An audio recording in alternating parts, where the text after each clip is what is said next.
शरीर प्रतिटी कोष आवश्यक मुताबक खाद्य जल अम्लजान केउ प्रक्रिया पाई था जो प्रक्रिया शरीर विभिन्न अंग प्रत्येक खाद्य जल अम्लजान हर्मोन एवं शरीर सृष्टि वर्ज्यवस्तु गोटे स्थान अन्य स्थान प्रवाहित हुए से प्रक्रिया ना हूँ परिवहन व्यवस्था। जल मूललोम कोषरु केउ प्रक्रिया जाइलम भीतर को प्रवेश करे प्रक्रिया हूँ विसरण प्रक्रिया।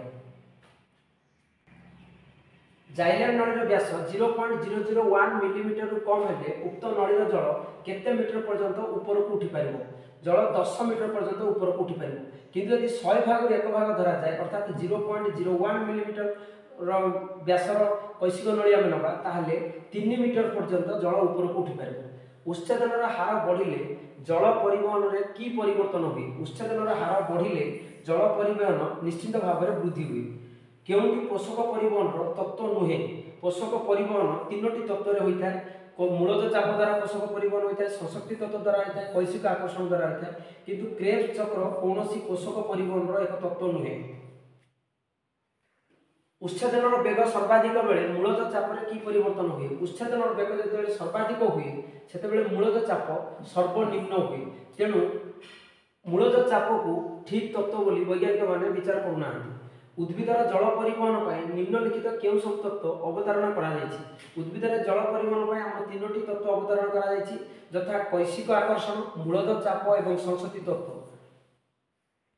मूलज चाप मापिया पई केउ यंत्रटी व्यवहार करा जाय मूलज चाप मापिया पई मानोमीटर यंत्रटी व्यवहार करा जाय एवं रक्त चाप मापिया पई स्पिग्मो मैनोमीटर व्यवहार करा जाय। उद्भिद मध्य जलर शोषण मुख्यतः केउ प्रक्रिया द्वारा संगठित हुए उद्भिद मध्य को जलर शोषण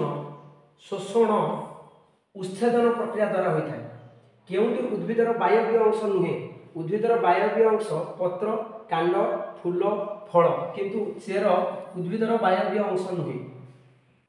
रक्तवाहिनी प्रधानतः केते प्रकार रक्तवाहिनी 3 प्रकार यथा शिरा धमनी और रक्त कैसिक अर्थात रक्तवाहिनी 3 प्रकार।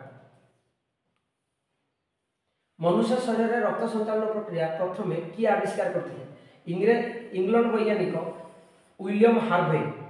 मनुष्य शरीर परिवहन उत्कृष्ट माध्यमटी कौन मनुष्य शरीर में परिवहन प्रक्रिया साधारणतः रक्त द्वारा होता है रक्त रे ही जल अम्लजान पोषक हार्मोन इत्यादि परिवाहित होता है। जड़े वयप्राप्त व्यक्तिर हृदपिंडर ओजन 250 रु 300 ग्राम यार लंब पाखापाखि 12 सेंटीमीटर प्रस्थ 9 सेंटीमीटर एवं ओजन 250 रु 300 ग्राम। नीलय और रक्तवाहिनी मध्यस्थ कपाटिकार आकार किपरि नीलय और रक्तवाहिनी मध्य थिबा कपाटिकाटी होछि अर्धचंद्राकृति कपाटिका। हृदपिंडर संकोचन घटिले रक्त प्रथमे का मध्य प्रवेश करे हृदपिंडर संकोचन घटिले रक्त प्रथमे धमनी भितर प्रवाहित हुए हृदपिंडर संकोचन अर्थ हृदपिंड ऊपर चाप पड़ो चाप पड़े आमर धमनी महाधमनी एवं फुसफुसिया धमनी नीलय उपर चाप पड़ो और नीलय सहित 2टी रक्त वाहिनी संयुक्त होती गोटे हूँ फुसफुसिया धमनी और हूँ महाधमनी और धमनी भितर रक्त संचालन हो केउ प्रकोष्ठटी अधिक दक्ष बाम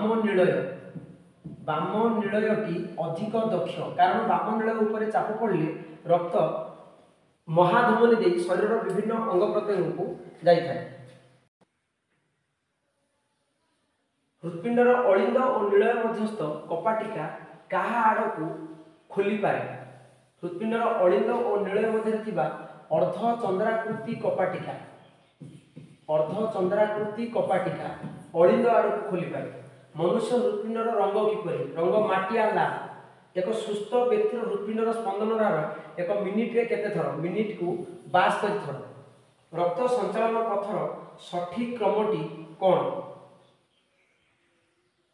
रक्त संचालन हैला बेले प्रथमे अलिंद को आसे अलिंदरु नीलय को आसे अलिंद परे अलिंदरु नीलय नीलयरु धमनी धमनीरु शिरा अलिंद अर्थात दक्षिण अलिंदरु दक्षिण नीलय को आसे दक्षिण नीलयरु फुसफुसिया धमनी और महाधमनी देखिना जाए महाधमनी शरीर विभिन्न अंग प्रत्यंग जाए सरिया परे शिरा ऊर्ध्व महाशिरा निम्न महाशिरा दे पुनश्च रक्त अलिंद को फेरी आसे।